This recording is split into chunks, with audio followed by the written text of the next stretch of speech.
عسلامتكم، مرحبا بكم في كوجينتي. اليوم جبت لكم حويجه حلوه سهله وبنينه ومعروفه عنا في تونس، اللي هي معاصم بالمعجون. المحلة توا برشا ما عادش يعرفوها باسم المعاصم، ولينا نقولوا لها بسكوي رولي بالمعجون. شنو نستحقوا للبسكوي ولا المعاصم نتاعنا؟ نستحقوا 500 غرام فرينه، 3 مغارف كبار سكر، 100 مليلتر حليب بارد ولا اشتر الكاس حليب، حكة معجون سفرجل. محل هو البسكوي هذا معروف معجون سفرجل. كان ما عندكش انتي سفرجل نجم تعمل باي معجون عندك في الدار ولا تحبوا انتي. باش ناخذوا مغيرفه مع طرشيه، 100 غرام زبده ذايبه ولا اشتر الكاس كيف زبده ذايبه، كعبتين عظم، ساشي سكر فاني وساشي خميره جاتو. وهذا لي زانغريديون تاعنا، وهاكا تو تلقاو في اخر الفيديو. تو نكتبهم لكم المقادير بالفرنسي وبالعربي كان تحبوهم مكتوبين.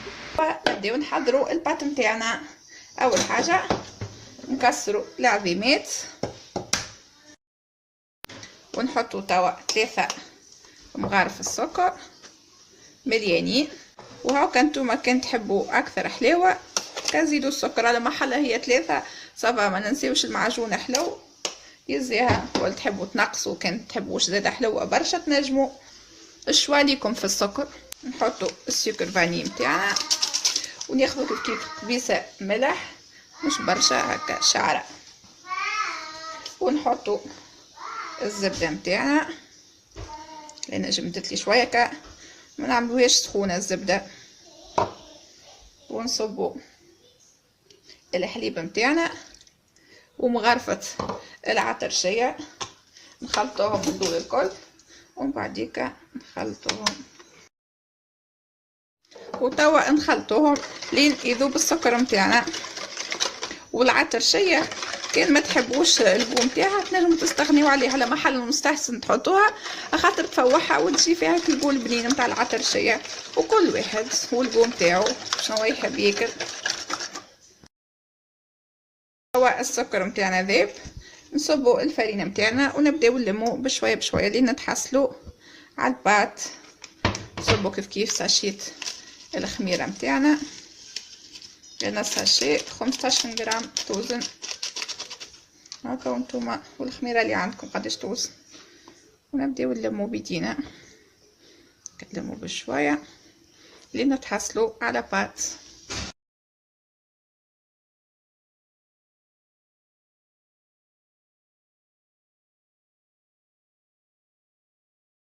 لو كملت لميت الباط كجوست نلمو بصوابعنا مش من غير ما نعجنوها. وتوا باش نخليوها ترتاح نصيف ساعه نغطيو عليها ونخليوها ترتاح. بعد نرجع لكم. الباط نتاعنا ارتاحت عدت نص ساعه، نقسموها توا على زوز وناخذوا كل بول ونحلوها بالقلقل باش نحطوا في وسطها المعجون. هنا مقطعات بخي هكا نفرشوا شويه فرينه باش ما تشد الناش كي نحلوها، ونخدموا الباط نتاعنا. نحطوا الباط نتاعنا توا ناخذوا نحطوا شويه من الفوق كيف باش ما تشد الناش باش نوبي القلقال، ونحلوها جويده خاطر من بعد باش نروليوها باش تجينا جويده باهيه وتطيب لنا من داخل.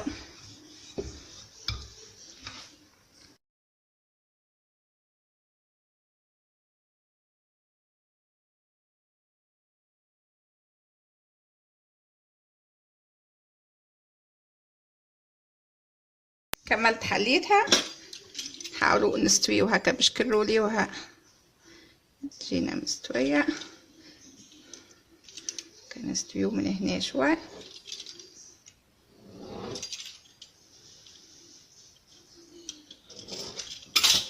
هبا بخي هكا. جبت تروله باش يتخبيو نحيو هذا ونحطوهم على الجنب يرتاحوا باش بعد زيد نعاودوهم.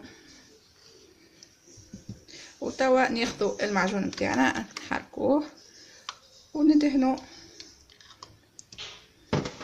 الباط كالكونتيتي نتوما حطوا اللي تحبوا، ما تعبيوش برشا باش من بعد كي تروليوها ما تخرجش على الجناب.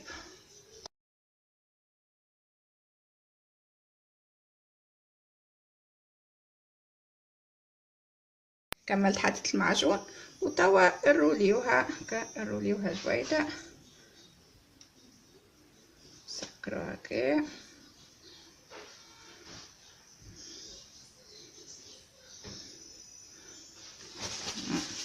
المعجون يشد هكا نروليوها الكل، نكملوها نروليوها هكا بشوي بشوي ونكبسوا عليها لنكمل.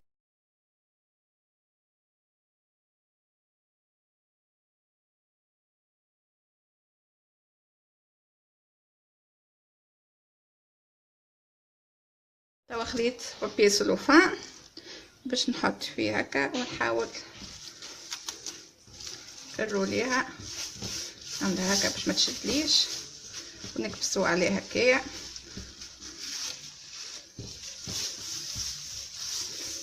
نجمو حتى نستغنيو عليها ليطاب هذيا جوست باش من بعد كي تجيب تجي لاصقه ما تجينيش فما كليسباس كبير.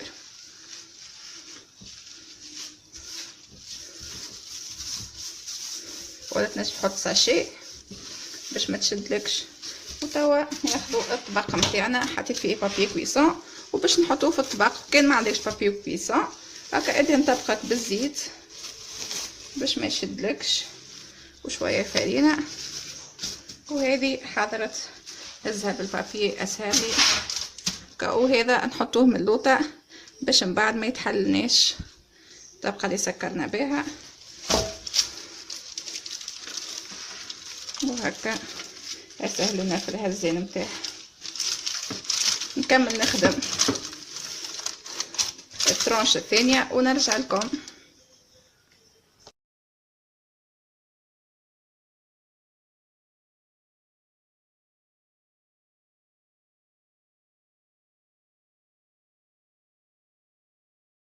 كملت حضرت لي رولي نتاعنا وتوا باش ندهنوهم. انا خذيت عظمه وشويه حليب وشويه نسكافيه مذوبه في الماء وتوا باش ندهنوهم كباش النسكافيه بعد تعطيها لون مزيان. وهاكا في الدهن انتوما ادهنوا بلي تحبوا. كان ما عندكمش عظم زيت نجموا من غير عظم جوز طرف حليب وشويه نسكافيه وكهو باش نرشوهم بالجلجلان. وكان كيف ما تحبوش الجلجلان تنجموا تعملوها بالفاكهه اللوز مهروش ولا بوفريوه ولا حتى كان ما عندكمش حتى كاكاويه يزي هكا باش تعطي منظر. ولا تحبوا تخليوها سامبل هاكا الزينه عندكم. هو معروفه بالجلجلان هي تجي اصلها. وهكا بعد احنا نتفننوا ونحطوا اللي نحبوا عليها احنا.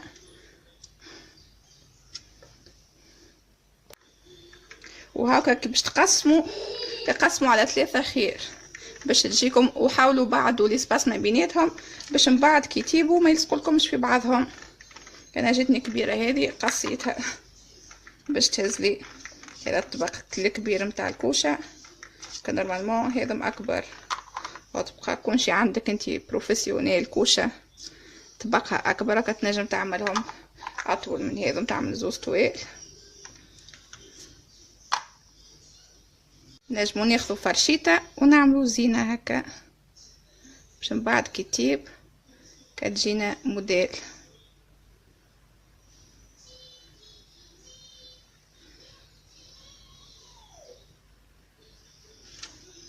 وما نساوش نسخنوا الفور مادام احنا كملنا حضرناه ونسخنوا وقتها كي قريب نكملوا الروليات نحطوا الفور نتاعنا يسخن نحطوه يسخن فوق ومن بعد كي باش ندخلوه هكا نقصوا في الفور.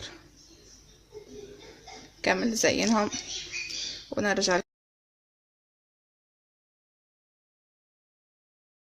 تو كملت زينتهم والفور نتاعنا سخن باش ندخلهم مدة 20 دقيقة على تمبيراتور 180 درجة. وهاكا ديما نتوما الوقت انتوما والكوشة نتاعكم كيفاش مستانسين تطيبوا. وين تراوها حمار خرجوه.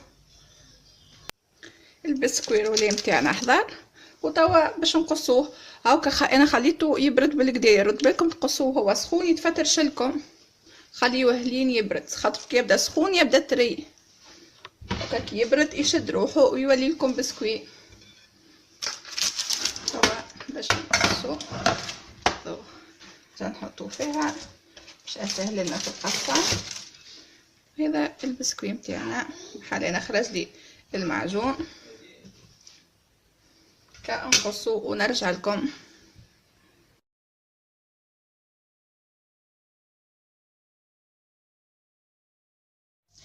البسكويت متاعنا حضر، وهذا منظره بعد ما كملت قصيته. ريحة العطر الشيء مفاحفة محلاها، كجاي طري وبنين يشره وخفيف. هذا بسكويتنا كسهل، ننصحكم جربوه البنات باش يعجبكم، صرتوا مع الطير هكا متاع الصباح ولا مع قهوة ولا حتى تحريشة تجي بنينة وخفيفة. هاكا الكبر نتوما قصوا قد ما تحبوا نتوما، وتنجموا حتى ليتاب اللي عملتها انا روليتها بالبابي سلوفان وكبست عليها تستغنيوا عليها، خاطر مش في سونسيال. انا جوست المره هذه عملتها خاطر المره اللي فاتت طيبتها حسيت لي سباس جاي بعيد ما بيناتهم، اما الكعبه جاتني اكبر. المره هذه كي كبستهم صحيح جاو لاصقين اما صغار حسيتها الكعبه. هاكا نتوما من بعد قدو كيف ما تحبوا نتوما، كان تحبوهم صغيرين هكايا ولا تحبوا اكبر الكعبه، ما غير ما تروليوها وتكبسوا عليها، جوست تروليوها سامبل عادي ومن بعد تحطوها في الطبق متاعكم وخليوها تيب. وهذا البسكويت متاعنا متاع اليوم، الله يكون عجبكم. وكان اول مره تتفرجوا فيا ما تنساوش باش تضغطوا على سابوني وعلى الجرس اللي بحذا سابوني باش ديما يجيكم جديدي، وتنخلي لكم الفوتو متاع المره الاخرى كيفاش طلعولي باش تشوفوا الديفيرونس ما بيناتهم. وكان نستنى تعليقاتكم، وان شاء الله نتقابلوا في وصفة جديدة وفي فيديو جديد، وصحة وبشفاء ليكم. باي باي.